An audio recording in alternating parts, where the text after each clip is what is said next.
Stephen, so what you're saying is that if we look at the polls that we had in 2008 with President Obama versus John McCain, or 2012 with President Obama versus Mitt Romney, it appeared that polls around the world showed that world opinion generally favored the Democratic candidate. Right. And that's now impacting the American election.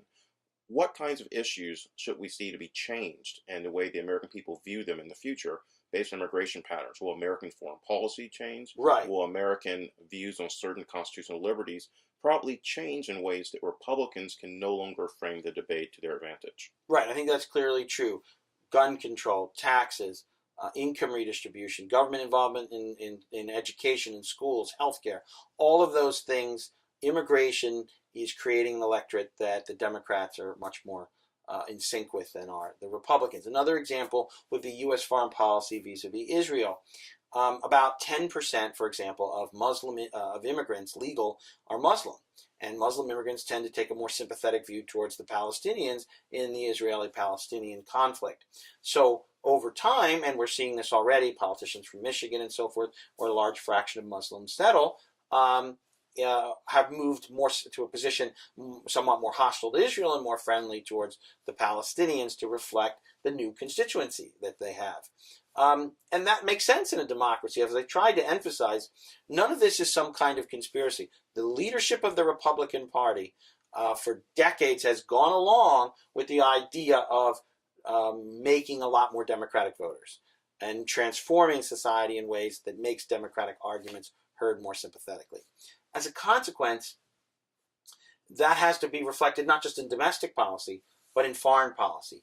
So it probably means that when it comes to an issue like China, and if China begins to intimidate its neighbors because of the very large Chinese-American population in the United States, that will affect how the United States approaches China as it becomes perhaps more belligerent.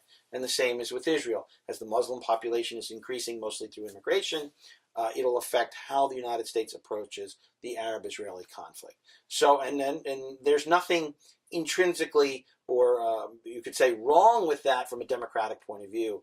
The public policy of a democracy must reflect the opinions of the people. And that's what's happening. Stephen, one final question. You've given us a lot of information today.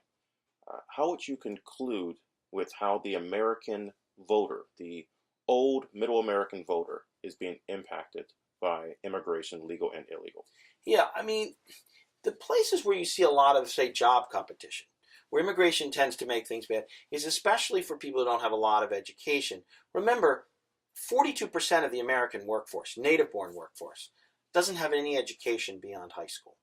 So that's the kind of place where you really see a lot of job competition with illegal immigrants and unskilled legal immigrants.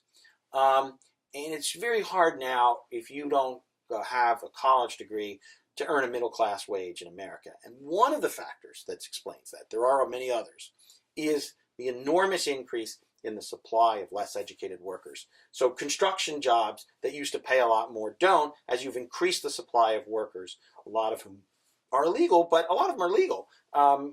Jobs like building, cleaning, and maintenance, janitorial jobs that are not the most pleasant jobs, but often did have decent pay and good benefits. That's no longer the case, partly because we've added so many workers to those sectors of the economy.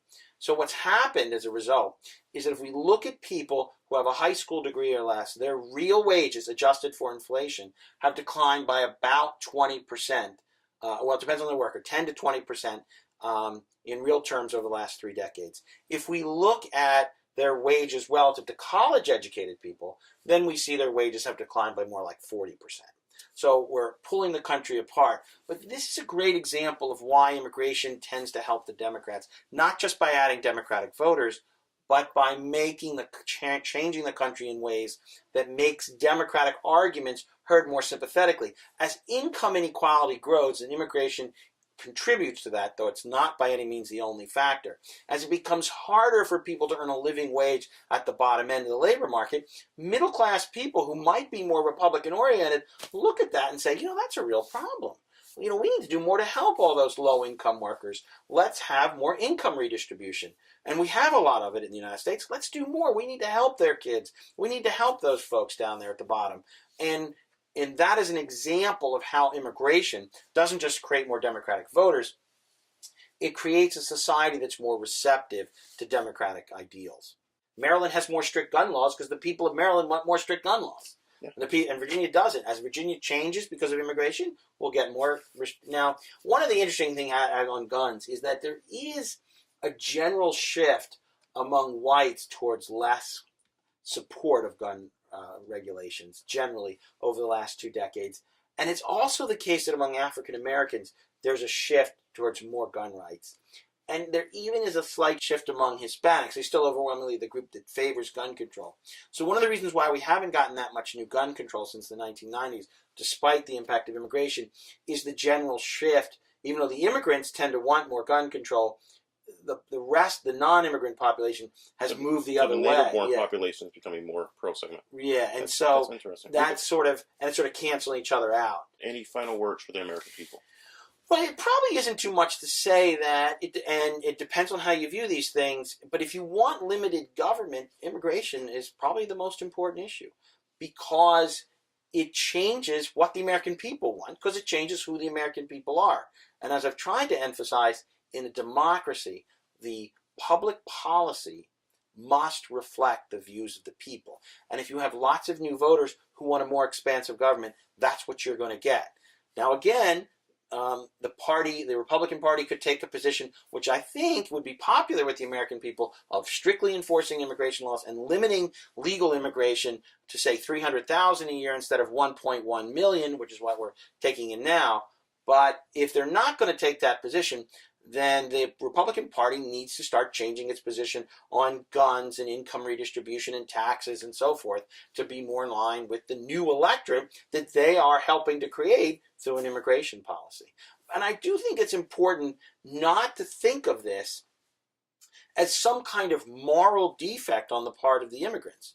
They come to America mostly as adults with their own opinions. They generally transfer those opinions to their children, and that's all that's happening here, and it's happened for generations.